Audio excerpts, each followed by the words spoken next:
You are welcome back to my channel. This is Regulatory Platform where we discuss issues that affect the insurance industry, focusing on regulation and supervision. If you are joining us for the first time, my name is Dr. Sam Onyeka. You are welcome to my channel. Please subscribe to this channel. And when you do, remember to turn on your notification bell so that when we upload new videos, you will know. Once again, thank you for coming to this channel.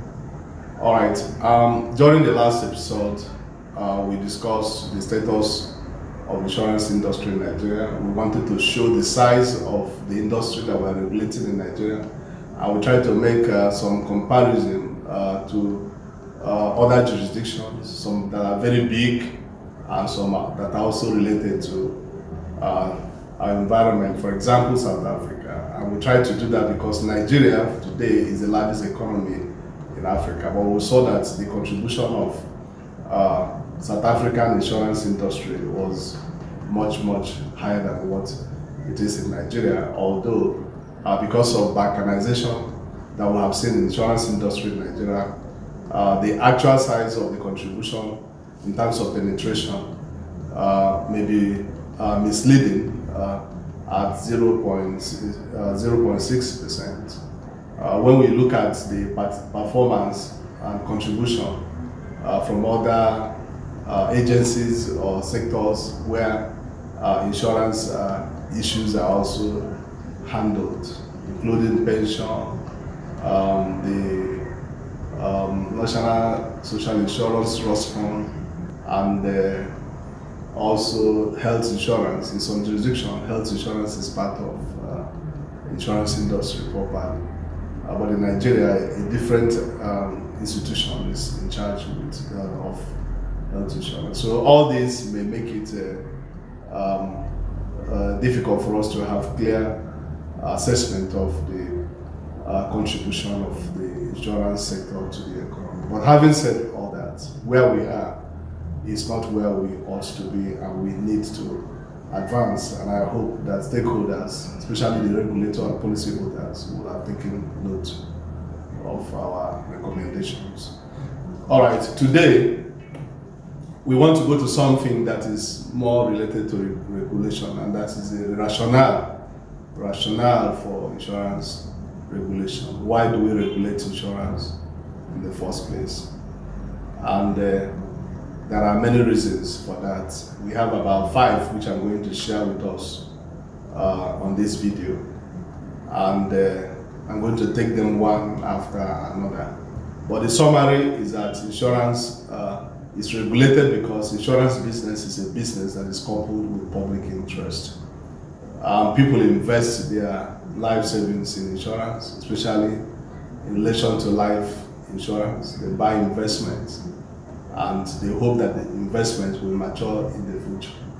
Others also trust into the hands of the insurers properties that are worth several millions of naira or dollar, depending on the currency of measurement. So it is not going to be tidy to hear that when the loss that is insured against occurred, the insurer would begin to tell stories. All right, so that's summary of it. Now let's go to the main reasons. The first one is to guarantee the solvency of insurers, like I said. Now, insurance business model, as we saw it in the first episode, is designed in such a way that the insurer collects premium in advance and settles claim in the future. So the time lag between collecting the premium and settling the claim may be a long time. And so during this period, only God knows what will be the fate of some insurance companies. And so it is important that we have an arrangement to ensure that we can have a measure of certainty concerning the health or the solvency of the insurers. Again, those who buy insurance, whether individual or government as the case may be, many of them do not have the time and even the ability to appreciate financial documents that come out from the insurance. And so it is better if a government agency where you have professionals trained for this purpose collect these documents, analyze it, and be able to warn the public where necessary. So to summarize on this point, insurance business is regulated to ensure that insurers remain solvent and able to settle claims on the policies they have signed into. So that is that. Now, the second reason for regulating insurance business is related to the first, and which is to guarantee financial stability. Financial stability means that there is no shock in the system, and that companies continue to exist, people continue to keep their jobs, shareholders continue to make profits on their investments, and policyholders continue to make claims on their policies. But once a company, an insurer fails, there are shocks, inevitable shocks in the financial system, and the shocks may be very, very enormous, may be big, depending on the size of the company that came under. And so, for example, we referred to some big companies in the US and the UK during our last episode, and we saw that where a company like Prudential Financial has 940 billion as assets, and then Aviva with 616 billion pounds sterling assets. Should such a company collapse, it will create serious contagion effect. In other words, they will come down with a number of other related, institutions, and that will mean a big shock for the economy. Many people will lose their jobs. Many people will lose their investments. Many people will not be able to make claims anymore. So it is important to ensure that big companies, and no company at all, should even be allowed to fail, albeit recklessly. So I want to observe at this point, therefore, that the objective behind insurance regulation is not to stop companies from failing or prevent companies from failing. Because try as much as you do, some companies will inevitably fail. Therefore, the objective of insurance regulation is to make sure that no company or no insurer is allowed to fail carelessly. And so insurance business is not the kind of business you can walk into, start up a company, and within 1 or 2 years you want to fold and go. It doesn't happen like that. So if the government, through the regulator, discovers that there is insolvency, the company is managed to see whether it can be returned safely to a position of solvency. But where that is not possible, then the company must be professionally liquidated. So that's the basic thing that government does with respect to regulation, and that guarantees financial stability, measures of financial stability, if you like. All right, now the third reason for insurance regulation is to prevent, or if you like, reduce unhealthy competition in the market. Most insurers, if they are not checked, because of competition, may be driven to the extent where they write insurance businesses without charging the proper premium. This is an issue. In Nigeria, for example, with respect to motor portfolio, we find a situation where competition has driven even the rate so low that it appears not to be profitable any longer. And even this competition is worse with respect to compulsory motor vehicle insurance, third-party compulsory motor insurance, where people write policies as low as 1,000 naira.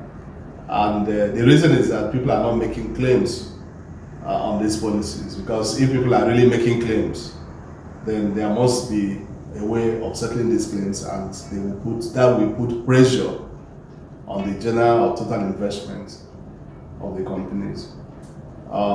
So government, through the regulator, finds a way of ensuring that such competitions are controlled, and they insist that the insurer must settle claims when the claims arise.